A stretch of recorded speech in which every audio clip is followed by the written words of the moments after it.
মোহতারাম, প্রায় দেখি যে আমার স্ত্রী আমার পকেট থেকে না বলে টাকা বের করে নেয়, এবং স্ত্রীকে আমি বললাম যে স্বামীর পকেট থেকে এভাবে টাকা নেওয়া জায়েজ আছে কিনা। স্ত্রী আমারে ফতোয়া দিছে যে কিপটা জামাইয়ের পকেট থেকে এভাবে জোর করিয়া বা চুপে চাপে টাকা নিলে গুনাহ হয় না, এটা নাকি কোনো হুজুর বলছে।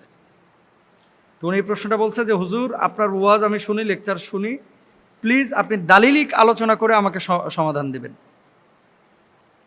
আচ্ছা, আপনি দালিলিক আলোচনা চেয়েছেন, সুতরাং কিছু দলিল তো দিতেই হয়। তার আগে কোরআনুল কারীম কি বলছে? আমাদের কিছু স্বামী আছে যারা স্ত্রীদের হক পরিপূর্ণভাবে আদায় করে। স্ত্রীর মৌলিক কিছু অধিকার রয়েছে, যেমন সে থাকবে কোথায়, খাবে কোথায়, সে পোশাক আশাক পাচ্ছে কিনা, তার চিকিৎসার ব্যবস্থা হচ্ছে কিনা, এই সমস্ত জিনিসগুলো একজন স্বামী হিসেবে আপনার সাধ্য অনুযায়ী স্ত্রীর এই মৌলিক অধিকারগুলো আদায় করা, এটা আপনার উপরে আবশ্যক। কে বলেছেন? সূরা বাকারা আল্লাহ সুবহানাহু ওয়া তাআলা বলছেন, ওয়ালাল মাউলুদি লাহু রিজকুহুন্না ওয়া কিসওয়াতুহুন্না বিল মারুফ ওয়া কিসওয়াতুহুন্না বিল মারুফ। আপনি যখন বিয়ে করছেন, আপনার বউয়ের ভরণ পোষণের দায়িত্ব তার বাপের উপরে না, কিন্তু এখন আপনার উপরে। অভিভাবকত্ব ট্রান্সফার হয়ে যাবে।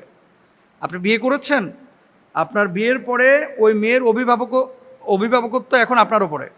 তা সে খাবে কি, সে থাকবে কোথায়, সে কি পড়বে, তার চিকিৎসা, এগুলো সম্পূর্ণ দায়িত্ব আপনার।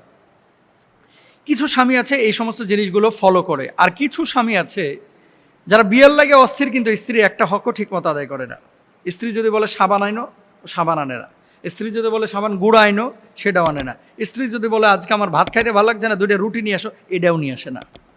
এমন চিপা কিছু কৃপণ আছে, এই কৃপণগুলো স্ত্রীর কোনো হক আদায় করে না, বরঞ্চ সবসময় চিন্তা করে যে বউয়ের বাপের বাড়ি থেকে কিছু আদায় করা যায় কিনা। আচ্ছা, আরেকটা বিষয় আপনাদেরকে বলি, মেয়েরা বিয়ের পরে অনেক সময় ওই পাতে কিন্তু রান আর পায় না। মানে শ্বশুর বাড়ি যাওয়ার পরে শাশুড়ি যদি তরকারি তুলে দেয়, রানটা কিন্তু হয় ছেলের লেগে রাখে অথবা পুরুষ কোনো মানুষের জন্য রাখে। বৌমার জন্য কিন্তু মুরগির রান অনেক সময় অনেক শাশুড়ি রাখেন না। এটা করবেন না। কোনো বৌমা যদি বুঝে যে আমার শাশুড়ি পার্সেন্টেজ করছে বা আমাকে মূল্যায়ন করছে না, এবং কোনো শাশুড়িও যদি বুঝে যে আমার বৌমা আমাকে যথাযথ মূল্যায়ন করতেছে না, সেখানে কিন্তু স্রোত অন্যদিকে বয়ে যাবে এবং বিশৃঙ্খলা তৈরি হবে। তো স্বামী যদি কিপটা হয়, তাহলে কি করবেন? রাসূল আকরাম সাল্লাল্লাহু আলাইহি ওয়াসাল্লামের কাছে প্রশ্ন করা হয়েছিল। হাদিসটি আম্মাজান আয়েশা সিদ্দিকা রাদিয়াল্লাহু তাআলা আনহা থেকে বর্ণিত। তিনি কি বলছেন? আন আয়েশা ক্বালাত দাখালাত হিন্দু বিনতু উতবা আচ্ছা, আন আয়েশা রাদিয়াল্লাহু তাআলা আনহা ক্বালাত দাখালাত হিন্দুন বিনতু উতবা ইমরাতু আবি সুফিয়ানা আলা রাসূলিল্লাহি সাল্লাল্লাহু আলাইহি ওয়াসাল্লাম ফাকালাত ইয়া রাসূলাল্লাহ ইন্না আবা সুফিয়ানা রাজুলুন শাহীহুন লা ইউতিনি মিনান নাফাকাতি মা ইয়াকফিনি ওয়া ইয়াকফি বানিয়া ইল্লা মা আখাদতু মিন মালিহি বিগাইরি ইলমিহি। স্পষ্ট হাদিস। তাহলে কি? আমাদের আয়েশা সিদ্দিকা রাদিয়াল্লাহু তাআলা আনহা থেকে বর্ণিত হাদিস। হিন্দা বিনতে উতবা রাসূল আকরাম সাল্লাল্লাহু আলাইহি ওয়াসাল্লামের নিকট উপস্থিত হয়ে বললেন, ইয়া রাসূলুল্লাহ, আবু সুফিয়ান একজন কৃপণ ব্যক্তি। মানে হিন্দার স্বামী ছিল কে? আবু সুফিয়ান। আমার স্বামী একজন কৃপণ ব্যক্তি, তিনি আমার এবং আমার সন্তানদের প্রয়োজনীয় খরচাদি প্রদান করেন না, তবে আমি তার অজ্ঞাতেই তার সম্পদ থেকে প্রয়োজনীয় খরচাদি গ্রহণ করে থাকি। এতে কি আমার কোনো গুনাহ হবে? কি বলছেন? ফাহাল আলাইয়া ফি যালিকা মিন জুনাহিন, এতে কি আমার কোনো গুনাহ হবে?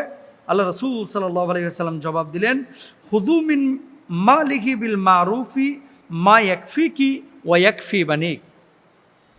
আল্লাহ রাসূল জবাব দিলেন, তুমি তার সম্পদ থেকে তোমার ও তোমার সন্তানের জন্য যথেষ্ট হয় এমন সঙ্গত পরিমাণ সম্পদ নিতে পারো। কার জন্য? কৃপণ স্বামীর জন্য আল্লাহ রাসূল এই হাদিস দিয়েছেন। কিছু স্বামী আছে ভাই এমন খাটাস, এগুলোকে খাটাস বলাই দরকার। আমারে ওই রাজশাহীতে আমার প্রোগ্রাম ছিল, তো যে বাসায় আপ্যায়ন করেছে ওই বাসায় আড়াল থেকে, দেয়ালের আড়াল থেকে এক মহিলা প্রশ্ন করতেছে, হুজুর আমার আজকে ওয়াজে স্বামীর স্ত্রীর হক নিয়ে কিছু বললেন। আমি বললাম, কেন, কি হয়েছে বোন? আড়াল থেকে, কিন্তু সে আমার সামনে আসে নাই। উনি বলতেছে যে আমার জামাই আমার তো ভরণ পোষণ খালি মানে ভাত ছাড়া আর কিছুই দেয় না, ভাত ছাড়া কিছুই দেয় না। আমি যদি বলি যে একটা তেল কিনে দাও, নারকেল তেল, ভাই ওনারে 1 বছর বললে মনে হয় একটা তেল নিয়ে আসে। সাবান আমার দরকার, আমি গায়ে সাবান দিতে পারি না। সাবান দরকার, এই সাবানের কথা মনে হয় 30 বার বললে মানে 1 মাস অপেক্ষা করতে হয়, কোনো জিনিস সহজে দেয় না। একটু কিছু কথা বললেন তো, এরকম অসংখ্য স্বামী আছে কিন্তু। আর কিছু স্বামী তো মাশাআল্লাহ বিয়ের লেগে অস্থির, কিন্তু বউয়ের পিছনে টাকা খরচ করতে আর মন চায় না। এরকম অসংখ্য মানুষ আছে। হারাম, এগুলো করা যাবে না। আয়েশা রাদিয়াল্লাহু তাআলা আনহা থেকে বর্ণিত, মুআবিয়া রাদিয়াল্লাহু তাআলা আনহুর মা হিন্দা রাসূল আকরাম সাল্লাল্লাহু আলাইহি ওয়াসাল্লামকে বলেন, আবু সুফিয়ান একজন কৃপণ ব্যক্তি, এমত অবস্থায় আমি যদি তার মাল থেকে গোপনে কিছু গ্রহণ করি তাতে কি আমার গুনাহ হবে? তিনি বললেন, তুমি তোমার সন্তানদের প্রয়োজন অনুসারে যথাযথভাবে গ্রহণ করতে পারো। এখানে একটা বিষয় শেখার আছে।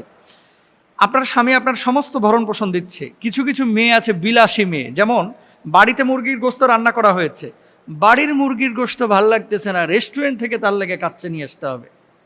এগুলো অপচয়। আছে না, অনলাইনে অর্ডার করে দিয়েছে, তার ড্রেস আছে প্রায় 15টা, অনলাইনে অর্ডার করে দিয়ে জামাইয়ের ওপর টর্চার করতেছে যে টাকা দিতে হবে, দিবা না কেন, অর্ডার করেছে।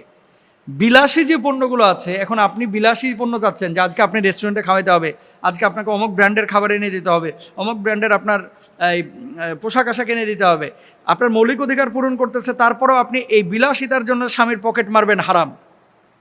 এটা আপনার জন্য জায়েজ নাই। সুতরাং আমাদের সবাইকে সবার জায়গা থেকে এই বিষয়গুলো খেয়াল করা উচিত। আল্লাহ তাআলা আমাদের তৌফিক দান করুন।